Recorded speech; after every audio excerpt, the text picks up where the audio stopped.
Hey, this is John Register. How's everybody doing out there? We had a great session today. I'm with two rock stars in just gender equity. We had a class at the NCAA Inclusion, and I want to introduce you to Nicole LaVoi, right over here, and then Nancy Hogshead-Maker. These ladies just did a rock star performance, and I want you to understand why it is so important that we reach gender equity across a lot of lines, and we need to unblur them and get them straight because it is cut and dry. One of the things that you said earlier, and any one of you can answer this question, is I want you to talk about something that resonated with me, and that was equal is equal.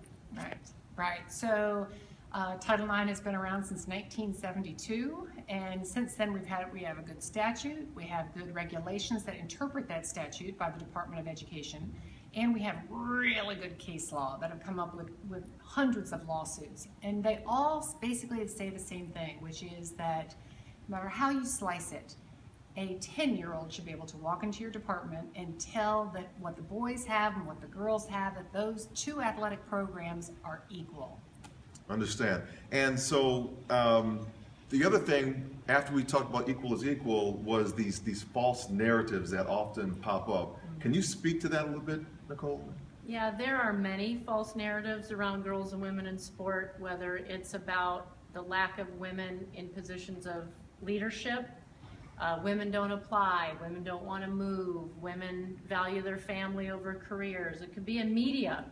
Nobody wants to watch women's sport. We only cover what people are interested in.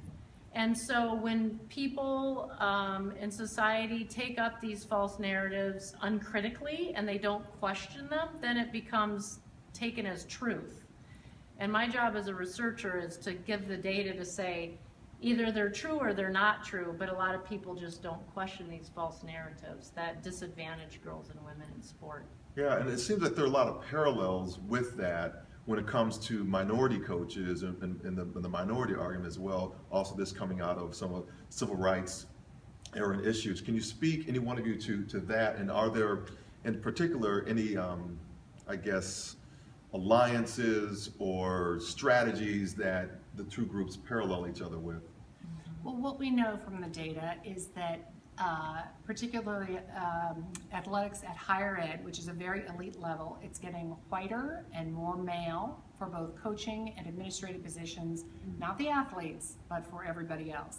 So number one is showing that data to decision makers I think it makes a difference when they go out to hire somebody that they recognize my unconscious bias is that I'm going to hire a white male for this position, rather than, look, I mean, African American women, when they go try to apply for coaching or leadership positions within athletic departments, no matter how rock star they were as an athlete, no matter how much experience it is that they have, they're really facing that double whammy. And so until you can have people consciously make different hiring decisions and for them to recognize their own unconscious bias, that's not true. And we have other great data showing the more diverse that the athletic department is in lots of different ways, the more successful that athletic department is. Sure, right. And I want to dive a little bit into now, some of the things that I hear as I'm out and trying to negate the arguments. We're taking away programs from men in order to put programs in for women. Right. And you said something I thought was very profound on how that's really not the case. Yeah. Well, hopefully I said lots of things that are very profound, but one of them is that it, as somebody who's trying very hard to increase opportunities, we're 1.3 million girls behind boys at the high school level. So as you're trying to move those big numbers there, women under Title IX only can get as much as boys have. So it's not in my interest for boys to lose anything. The bigger the men's athletic department or the boys' athletic department, the more opportunities they have, the more that I can come in and say the girls want that same number.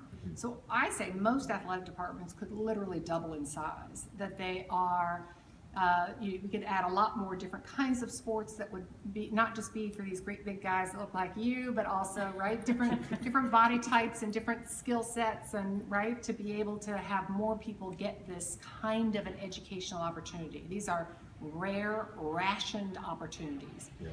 I also showed some data, some of the statistics on sports participation. And what I like to show is that here's the line for boys participating in high school sports, and here's the line for girls participating in sports. And notice that the lines never do this, meaning women don't achieve at the expense of men. That when you look at the lines, and actually the lines right now are going the wrong way, meaning the gap is getting wider, it's not getting, right?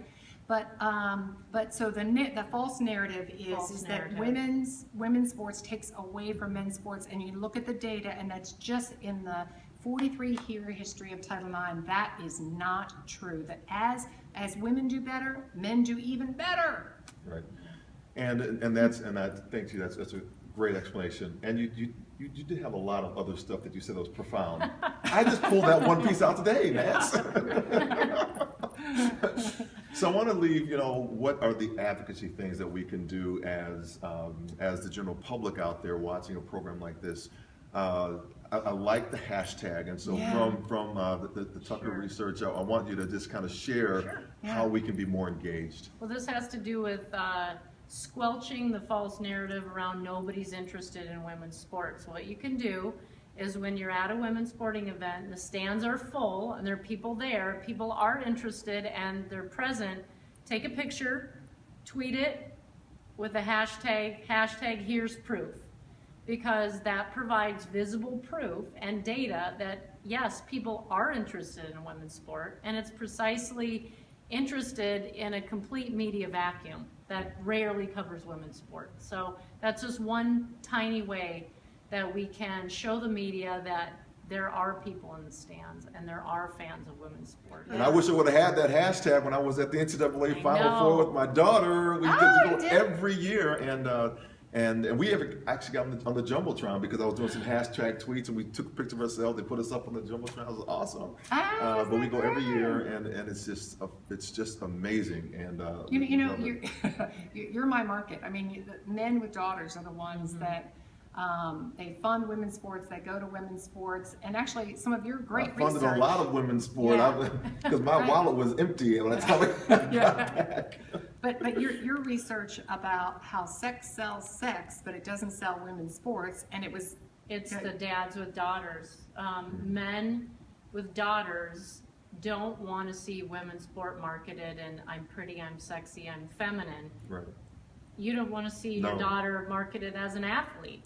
Right. Yeah. And so when we say sex sells sex, we're thinking of the male market because we're selling sex to men. But in fact, older men, older than the 18 to 34 demographic, they want to see females marketed as athletes because they have daughters and that matters to them. That's exactly right. I couldn't have said it better myself. Right. As a man. Yeah, right. Another false narrative. Another false narrative that sex sells sex.